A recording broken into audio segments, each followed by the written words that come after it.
Joining us now is Intellistake CEO Jason Dussault. And Jason, I want to get to some of your theories about why the economy is doing better and some of the things that are involved with Bitcoin and all of that. But to me, this looks pretty good, Jason. Well, yeah, I mean, it's amazing what happens when you have a businessman in the White House. You don't have to agree with all of his policies, but at least give the man credit where credit's due.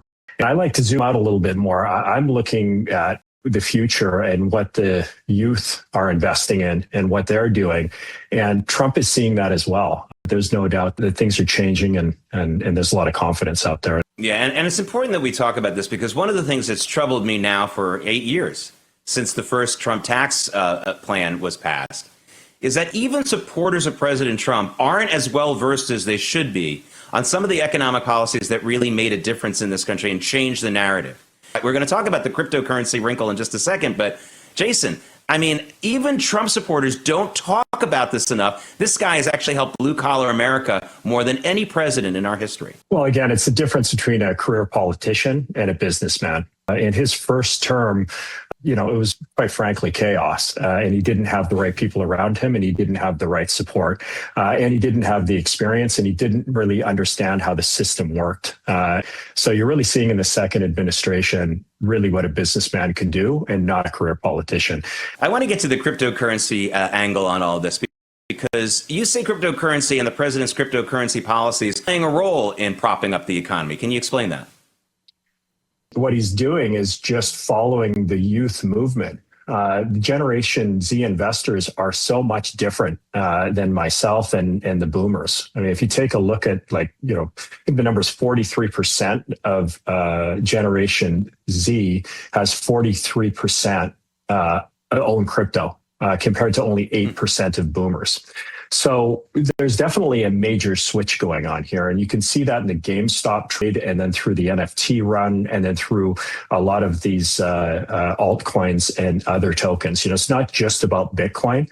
Every single day, $580 billion worth of volume trading in the crypto markets right now. And past administrations have just ignored this. But you know what? Who hasn't ignored it is China.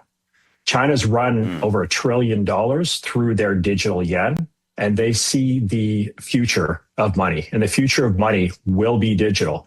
Trump understands this. His administration understands this. And there is a war going on right now to gain digital dollar dominance. Now, of course, the U.S., you can go anywhere around the world, and if you give them a U.S. dollar, that's going to be much more valuable and something they can take to a bank to cash in. At one point in the future, and I believe in a lot sooner than people think, we're all going to be using digital money. And there's a war right now between China and the U.S. to control and become that world dollar.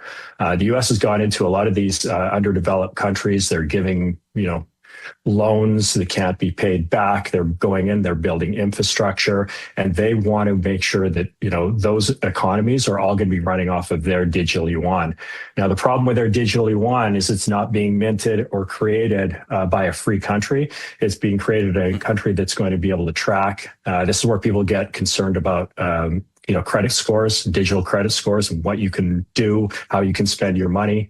And so this new digital economy and digital dollar, it's going to be very important that it is led by the American people, by the American government, and ultimately through the stablecoin market, which is what Trump, in launching his Genius Act, he's created the stablecoins and allowed the private sector to build this new economy. So there's real race around the world to see who's going to win. And I believe it'll be the U.S. as we are the birthplace of innovation.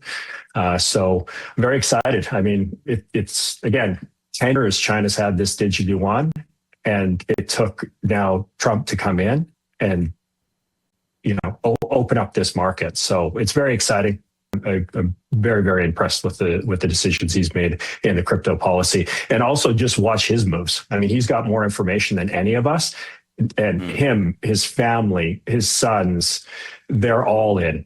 Well, why are they all in? They see the writing on the wall. Yeah, and viewers here on Real America's Voice see Donald Trump Jr. All the time talking about crypto. It's really important. Jason Dussault, thank you so much for joining us. We're going to get you on for a longer period real soon. And thanks for getting up so early and joining us. Thank you. Of course, Jake. Thank you. Have a great day.